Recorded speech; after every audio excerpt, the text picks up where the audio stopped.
You guys, I'm blown away.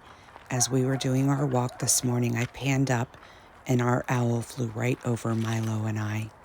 I didn't catch much of it because I was more in awe of him, but you'll get to see a little bit and hear him just go right over us. So beautiful, so blessed. Nothing here is ever abandoned. Never, not even for a second. Much love.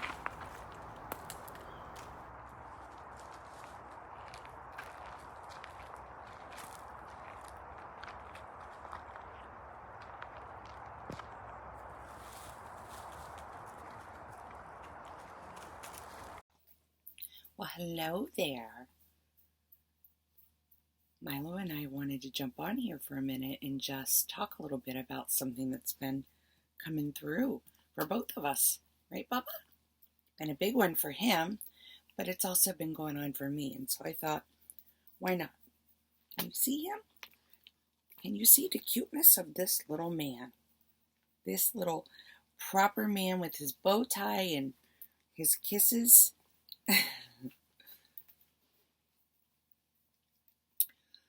So we thought we would jump on here this morning to talk a little bit about anxiety, especially as it relates to abandonment. Ooh, abandonment. It's a big one for this guy. Separation anxiety's been appearing a lot here for him as he gets older. Of course, losing his boy off to college. I know we don't even talk about that. He looks at the door whenever I say it. And with me getting more and more busy and active outside of COVID, not being as connected, which I'm sure a lot of you have experience with this with your pets as well. You know, they got used to us being home 24/7 and the cabin fever doors opened and we all returned to life. But how did that impact others? Animals, our children, our spouses, etc. So I wanted to jump on here and talk a little bit about abandonment in general and how it translates or seems to translate in the story of Kelly, and kind of how I look at it. So that's what we're talking about today. So I'm glad you're here joining us. Here in the story of Kelly, what I find is interesting around abandonment. Okay, Bubba, lay down. Enough licking. Yes, lay down. Oh, you want to go over there? Okay, lay down. He has to find his little spot. Okay, no licking. Thank you. There is this thing, we call it time and space, and that really is the only reason abandonment can even be an experience, if you think about it. For one to have abandoned us, for one to have left us, forsaken us, forgotten us, disposed of us, let us go, all of these stories require time and space to even be fathomed. And I know that's a spiritual starting place, and there's no spiritual bypassing going on here. But I want to start there because to me that's a significant and important thing to keep mindful about when we're looking at our stories of being abandoned, being left behind, being forsaken, being let go, being forgotten. All of those require the separate self, the I, the one who can be abandoned, as well as the separate reality, which we call space and time, to even be realized. So even though I don't want anyone to think that the non-dualistic Advaita approach is being shared here, as always, and often the case in the Nurture Your Soul world, those are part of a direct pointing. Yet there's also an awareness that there's this avatar or 3D version. Oh my goodness, this little lever today, that just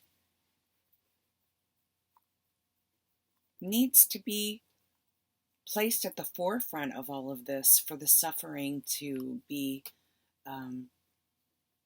let go, or to let go of us. So I'll say what I mean by that. As I often do in the story of Kelly, I'll tell one of my own personal examples because it's relatable then to translate that into the real world.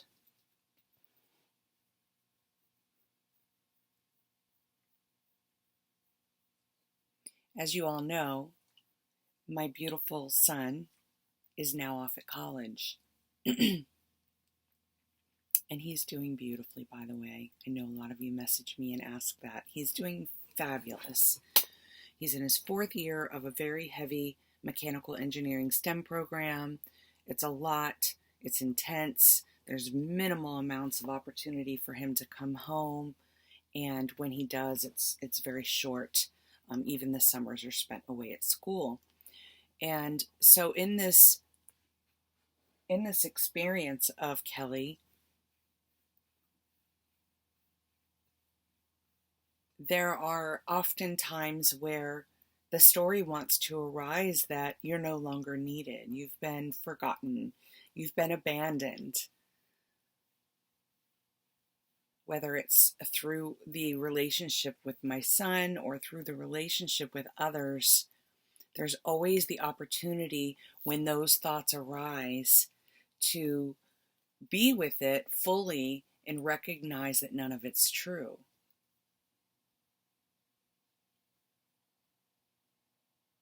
Whatever abandons this allness that we are, what's ever left it except the one that thinks it's unique, it's individual, it's special, it needs somewhere to be recognizing the pain of this and the victimization that's being felt inside of being left, abandoned, forgotten, no longer necessary, no longer important, no longer the highlight, whatever it is, whatever the story appears to be saying. For this guy that cannot stop licking me today, when I exit the tiny home to leave, this one that's experiencing the separation anxiety, I notice is often so caught up in, I want to go, or I want special treats or foods because you're leaving, or I want to go stay with the neighbor Twinkle because you're not going to be home. All of this could be arising, right? Just like for our human selves, what could be arising is, they used to call me on Sundays. They used to message me on Instagram once a day. They used to reach out to me when I would post something. They used to come over if I mentioned that I needed that support. Notice all of those are time-bound expectations. That apparently in a past this happened, so apparently in a now I expect it to happen. Ouch. Ouch. What's unconditionally loving about that? It's pure expectation, so that I don't have to feel uncomfortable in this moment. And then the stories build on top of that. Well, how selfish are they? Well, I was there for them then. Well, I went to their house 5 times last month and they haven't visited me once. The mind just gets busy with this because you've given it permission to run that program, and it runs. It runs until it doesn't.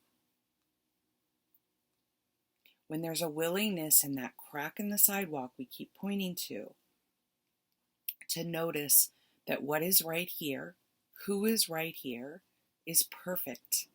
And how I know that? It's what is. We call it reality, right? If you look at the way Byron Katie speaks to it, the only time I suffer is when I argue with reality, but only 100% of the time, right? That is the most accurate thing I've ever read. And it rang so true here. at least the odds we are aware of. 100% of the time we will suffer when that program's running. So by virtue of knowing the problem, what is also here? Besides a kissing little puppy, the solution. This is the solution. This moment. Just as it is. Just as we are. Just as it's arising.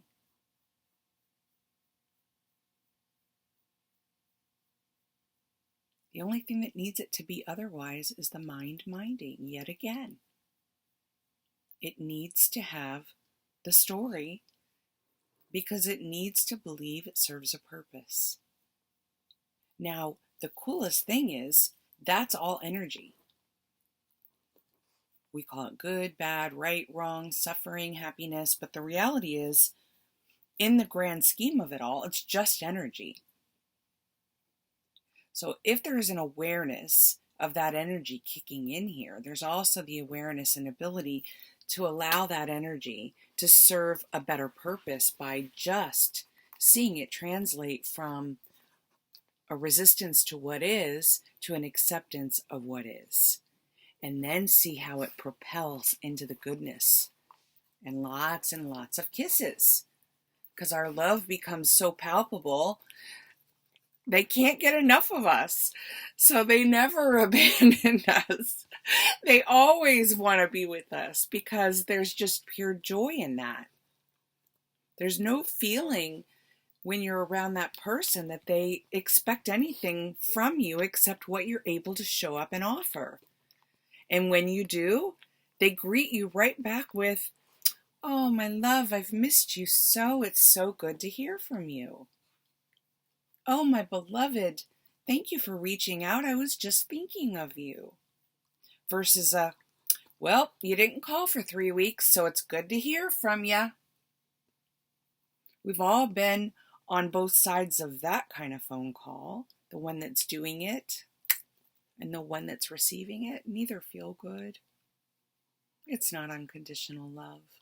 Unconditional love is so unconditional it allows what is to be exactly as it is. Zero expectation, zero passive aggressiveness, zero score counting, score keeping, zero comparison. Yes, those things might still arise, and we have to see that as shadow work to continue to break down. And that's okay, as long as the awareness is catching it real time and saying, "Gosh, I certainly didn't want to make someone feel that way," or "Gosh, I certainly didn't want to translate that situation that way."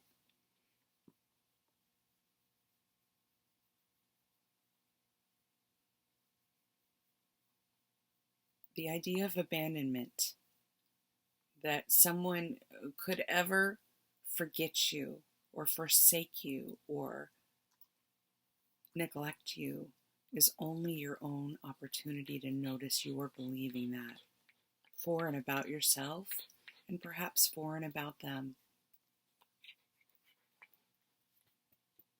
Who abandoned the story of Kelly?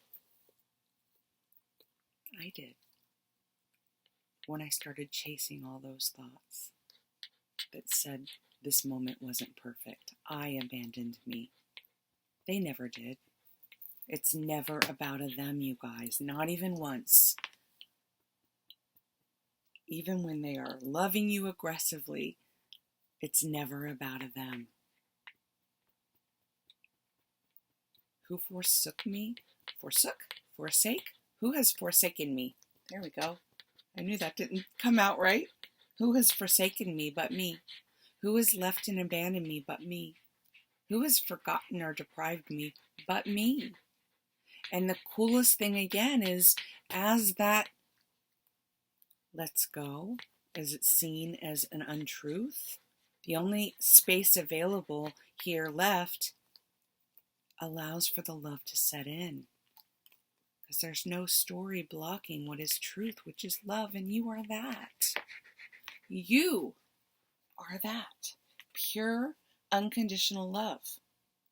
I promise you guys, I did not rub beef all over my body. But this dog cannot get enough. And it's not that I've done anything. It's that the energy that comes through the unconditional love is so palpable. It is desired. It's not a manipulation to cause this to happen. It is automatically doing itself. And that's where the intimacy and relationship grows, because there's nobody that's ever being punished.